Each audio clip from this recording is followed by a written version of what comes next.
In a work environment, we tend to praise a lot the phrase work smart, not hard, but actually its applicability goes way beyond our professional environment and can indeed be applied to personal finance. And one of the reasons that I say this is that I've seen a lot of friends and colleagues, some of them with highly respected college degrees or professional careers, committing the most basic personal finance mistakes. Simply put, these people fail to invest the bare minimum of time in their personal finance, despite investing long hours in the business of third parties, their employers, which, if you ask me, makes no sense. Hi there, I'm Tomás and I've been working in the big tech industry for the last 6 years now in roles ranging from business development, strategy and operations. And in these last 3 years of my journey towards financial independence, I learned a lot about saving and investing money, mainly through two different ways. First, I read quite a bunch of personal finance books, which some of them you can check in the description below, which are my favorites. Secondly, I definitely made some mistakes, which I wish I was told earlier. So today in this video, I'm happy to share 10 of the learnings which I consider to have had the most profound impact on my journey towards financial independence. The journey is long, so avoiding some of these mistakes can not only save you thousands of dollars, but also years from this joyful yet long journey. Let's start with learning number 1, which is to pay yourself first. The reality is that the majority of people do it the other way around, right? So they receive their salary and they start spending on the basis of that total disposable income, which often leads them to buying products or services that they don't need, making other people richer, only to then, when the month is about to end, save something, if any. The end result is pretty clear, right? So this basically translates to savings rates closer to zero or sometimes even negative in some months. So that's why paying yourself first is so important, right?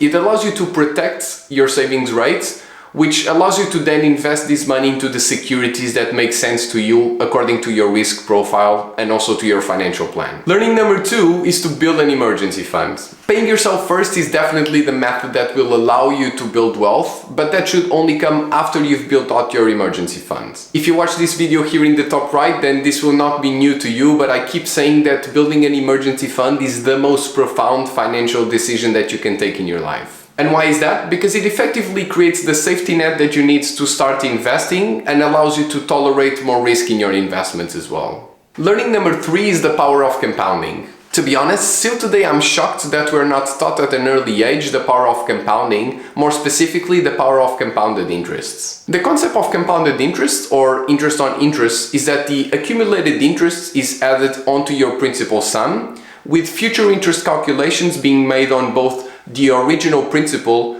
and the already accrued interests. So when you combine the power of compounded interest with consistent investment over a sustained period of time, you end up with a very effective growth strategy that allows you to accelerate the long-term value of your savings. Let's take a look at an example. Let's say that you're going to start with $10,000 and you're going to invest about $1,000 every month with an expected return rate of about 8%, which is the average return of the S&P in the last 20 years. Here's what happens to your money in 5 years. By 2027, you're going to have more than 87K, being 70K the principal and the remaining 17K interest. Well, but what if we increase this to 20 years? Well, then by 2042, you're going to have more than 615K, and notice how the principal share of total is now just 41%, whereas before it was around 80%. But it gets more interesting, so stay committed, and in 30 years you're going to have more than $1.5 million in your bank account. You're effectively a millionaire, and that's all thanks to the power of compounding. Let's now go to learning number 4, which is the importance of paying down high interest debt as soon as possible. Once people have their emergency fund set, they start to immediately think about acquiring some stocks, bonds, ETFs. But if you have a high interest debt,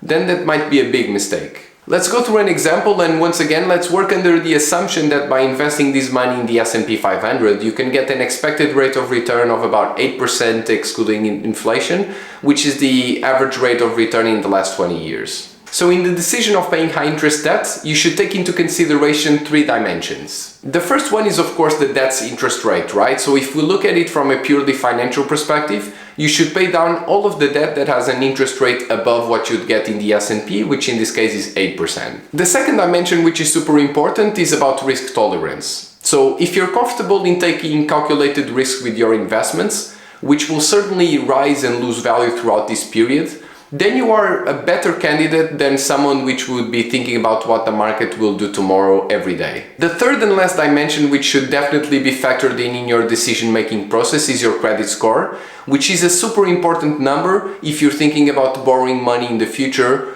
for instance for a car loan or for a mortgage. I'll end this one by saying that the decision on whether you should invest or pay down high interest debt doesn't need to be an either-or decision. In fact, sometimes you can and should do both. For instance, if you don't have yet an emergency fund, then you can use part of this money to create one and use the remaining money to pay down your debts. Learning number 5 is to get familiar with the concept of lifestyle inflation. Also known as lifestyle creep, lifestyle inflation is a phenomenon in which a person's spending goes up every time their income increases. In other words, as you're earning more money, you're also spending more, whether that's on living expenses, shopping, dining out, or traveling. This one resonates a lot with me as I've seen a lot of examples in my circle. My advice on this one is to keep asking yourself what's in it for you, and what is your end goal, and how can this increased revenue may help you get there faster. The easiest way to do this is actually through my 6th learning, which is to have a financial plan. A financial plan can, and in my opinion should be so simple,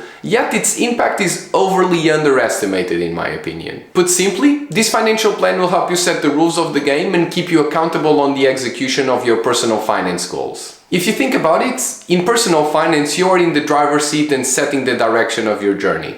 But if you can't measure your performance, then how can you know that you're actually heading in the right direction? If you haven't seen my 2023 financial goals and plan, just feel free to just click here on the top right of your screen to watch my video on it. The last learning, which is one of my favorite ones, is about time in the market versus timing the markets. I'm sure that you have a family member, colleague or friend that is constantly following a specific company, waiting for the right moment to invest in. But the reality is that when you ask them how they know when that dip is about to come, the reality is that they can't explain you because they frankly don't know either. But let me be clear, nobody knows. No one can predict what the market will do. That's why I prefer to consistently invest in a diversified index fund or ETF rather than trying to time the market by buying specific companies at very specific times. And by the way, there's a lot of research that supports this strategy of consistency over timing.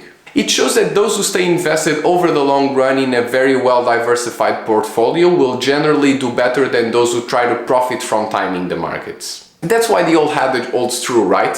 It's not about timing the market, but about time in the market. So the TLDR on this one is super simple. Stay consistent and let the power of compounded interest and dollar cost averaging do the rest. So there you go. I'm curious to hear if you've heard about this financial advice before and if one or a few of them resonate with you, and if so, why? Please let me know in the comment section, and don't forget to like and subscribe if you found this video useful, as it helps me a ton and for you it's free. Have a great week and see you in the next video.